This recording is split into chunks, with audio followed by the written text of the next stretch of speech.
दोस्तों, दुनिया में कई ऐसी जगह हैं जो अपने आप में कई रहस्य समेटे हुए हैं।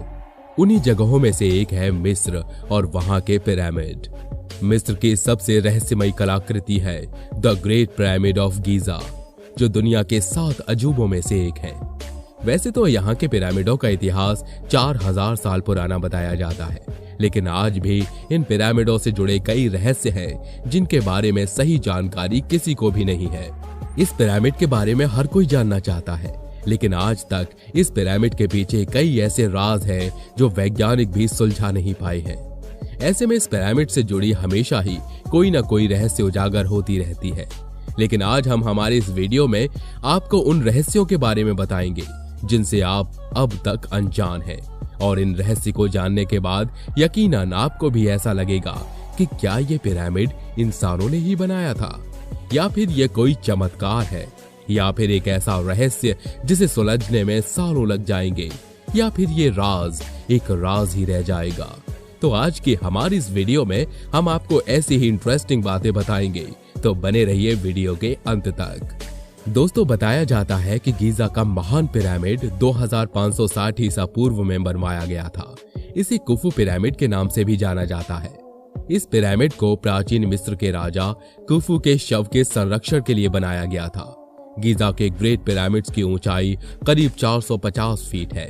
वहीं इस पिरामिड का जो नीचे का भाग है वो 13 एकड़ में फैला हुआ है, जो लगभग 16 फुटबॉल के मैदान जितना बड़ा है।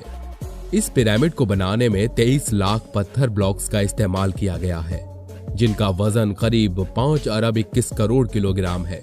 इन पत्थरों में लाइमस्टोन और ग्रेनाइट शामिल है। इस पिरामिड को बनाने में इस्तेमाल किए गए पत्थरों का वजन 2 टन से लेकर 30 टन और कुछ पत्थरों का वजन तो 45,000 किलो तक है। इसमें सबसे हैरानी की बात तो यह है कि आज के समय में भी किसी क्रेन से अधिकतम 20,000 किलो तक का ही वजन उठाया जा सकता है। तो उस समय 45,000 किलो वजन का पत्थर कैसे उठाकर लाया गया होगा?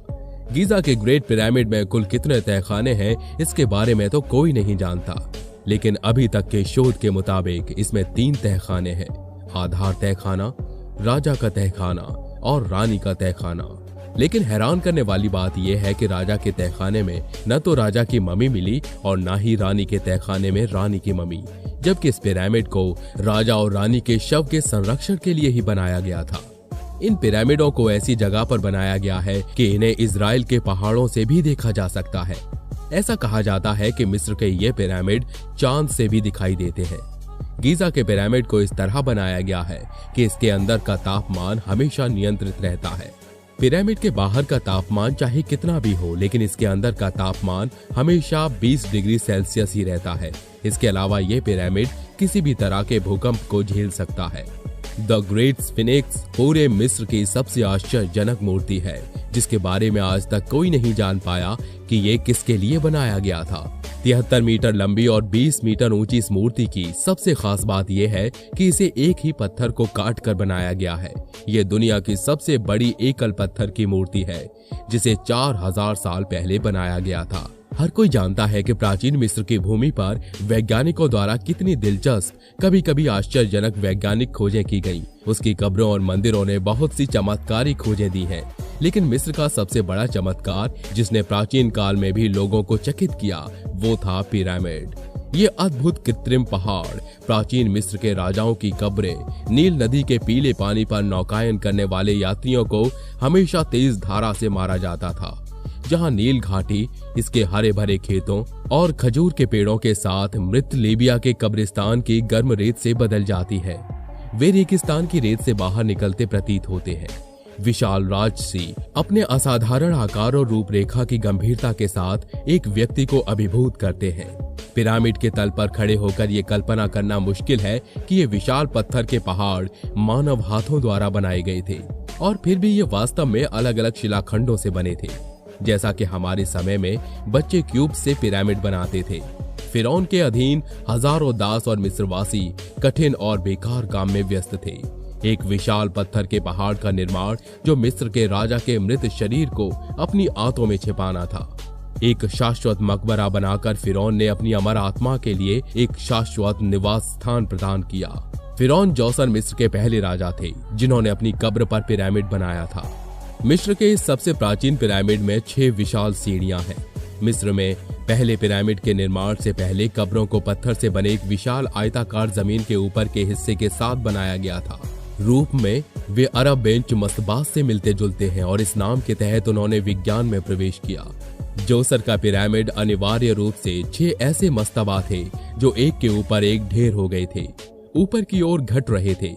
इस तरह के एक महत्वपूर्ण आकार की दुनिया की पहली पत्थर की संरचना के निर्माण का श्रेय इम्होटेप, एक उल्लेखनीय चिकित्सा वैज्ञानिक, गणितज्ञ और वास्तुकार जार जोसर के पूर्व जादूगर को दिया जाता है। इम्होटेप की महिमा इतनी महान थी कि कई शताब्दियों के बाद इनका नाम किंवदंतियों से घिरा हुआ था। बाद के समय में इस उल्लेखनीय वास्तुकार का चित्रण करने वाली मूर्तियों को संरक्षित किया गया है। जाहिर है फिरौन जोसर खुद इम्होटेप द्वारा निर्मित अभूतपूर्व मकबरे से इतने प्रसन्न थे कि इन्होंने अपनी मूर्ति के आधार पर वास्तुकार के नाम को उकेरने की अनुमति दी। एक ऐसा सम्मान जो प्राचीन मिस्र में पूरी तरह से अनसुना था। जोसर के पिरामिड के पास स्थित अंतिम संस्कार मंदिर की खुदाई के दौरान वैज्ञानिकों को फिरौन की कई मूर्तियों के टुकड़े मिले और उनमें से एक कुर्सी थी जिस पर इम्होटेप का नाम लिखा हुआ था। जोसर के पिरामिड के पास की खुदाई से एक पूरा मृतकों का शहर सामने आया जो फिरौन की कब्र से घिरा हुआ था। मस्तबास चारों ओर बनाए गए थे, शाही परिवार के सदस्यों और फिरौन के करीब रईसों की कब्रें। एक स्मारक मंदिर भी था जहां मृतक फिरौन के सम्मान में बलिदान दिया जाता था। मंदिर की खुदाई के दौरान पुरातत्वविदों को दुनिया के सबसे पुराने स्तंभों से सजा हुआ एक हॉल मिला। सच है, ये अभी तक असाधारण गोल स्तंभ नहीं थे, वे दीवारों से केवल आधे उभरे हुए थे। लेकिन इम्होटेप ने ग्रीक वास्तुकारों से बहुत पहले सख्त और पतले डोरियन उपनिवेश का प्रोटोटाइप बनाया था। अंतिम संस्कार मंदिर और पिरामिड एक सफेद चूना पत्थर की दीवार से घिरे हुए थे और वास्तुकार की योजना के अनुसार एक एकल वास्तुशिल्प पहनावा का गठन किया। हमारी सदी की शुरुआत में पुरातत्वविदों द्वारा पिरामिड के पास के स्थान का गहन अध्ययन किया गया था। हालांकि मिस्र के वैज्ञानिक मोहम्मद गोनिम ने जोसर के पिरामिड के दक्षिण पूर्व की छतों में से एक की ओर ध्यान आकर्षित किया। गोनिम द्वारा की गई एक सावधानी पूर्वक जांच में पत्थर की दीवारों के अवशेष, संसाधित चूना पत्थर के टुकड़े और अल्बास्टर की खोज की गई। गोनिम ने खुदाई करने का फैसला किया। काम ने बड़े खुरदरे पत्थरों से बनी चिनाई के अवशेषों को उजागर किया।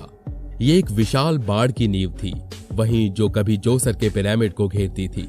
इस बाड़ के शीर्ष को पुरातनता में नष्ट कर दिया गया था। फिर बाड़ का एक अच्छी तरह से संरक्षित हिस्सा रेत और मलबे की एक मोटी परत के नीचे खोला गया। श्रमिकों ने इसे सफेद दीवार कहा। यह शानदार था, पॉलिश किए गए सफेद चूना पत्थर के साथ अलंकृत किनारों से सजाया गया। निसंदेह दीवार ने पिरामिड को घेर लिया। वैज्ञानिकों ने गणना की है कि कुफू पिरामिड चूना पत्थर के 23 लाख विशाल ब्लॉक से बना था, आसानी से पॉलिश किया गया था। इनमें से प्रत्येक ब्लॉक का वजन 2 टन से अधिक था। सावधानी से तराशे गए और पॉलिश किए गए चूना पत्थर के ब्लॉक इतनी कुशलता से एक दूसरे से फिट किए गए थे कि 2 पत्थरों के बीच की खाई में चाकू की ब्लेड डालना असंभव था। पत्थर एक दूसरे से कसकर सटे हुए थे और अपने वजन से पकड़े हुए थे। राजमिस्त्री और ग्राइंडर के काम की सटीकता आश्चर्यजनक है, खासकर यदि आप कल्पना करते हैं कि प्राचीन कारीगर जिन्होंने मानव श्रम के ऐसे भव्य स्मारक बनाए थे अभी भी पत्थर के औजारों का इस्तेमाल करते थे। नील नदी के दाहिने किनारे की खदानों में प्राचीन राजधानी मिस्र मेम्फिस हजारों श्रमिकों के पिरामिड के निर्माण के लिए पत्थर का खनन किया। चूना पत्थर की चट्टान पर चिन्हित पत्थर के ब्लॉक की सीमाओं के साथ श्रमिकों ने पत्थर में गहरे खांचे खोदे। इस काम में बहुत मेहनत लगी। कुंड में गड्ढों को खोखला करने के बाद श्रमिकों ने उनमें सूखी लकड़ी की कीलें ठोक दी और उन पर पानी डाल दिया। गीला पेड़ सूखने लगा, दरार चौड़ी हो गई और पत्थर से एक गांठ टूट गई। पेपिरस से बुनी गई मोटी रस्सियों का उपयोग करके चिपके हुए पत्थर को खदानों से बाहर निकाला गया था। तो दोस्तों आज के लिए बस इतना ही। अगर आपको हमारी ये वीडियो पसंद आई हो तो वीडियो को लाइक और चैनल को सब्सक्राइब जरूर कर लें ताकि हम आपके लिए ऐसी और तमाम इंटरेस्टिंग वीडियोस लाते रहें। तो मिलते हैं अगली वीडियो में, तब तक के लिए अपना ध्यान रखिए। धन्यवाद।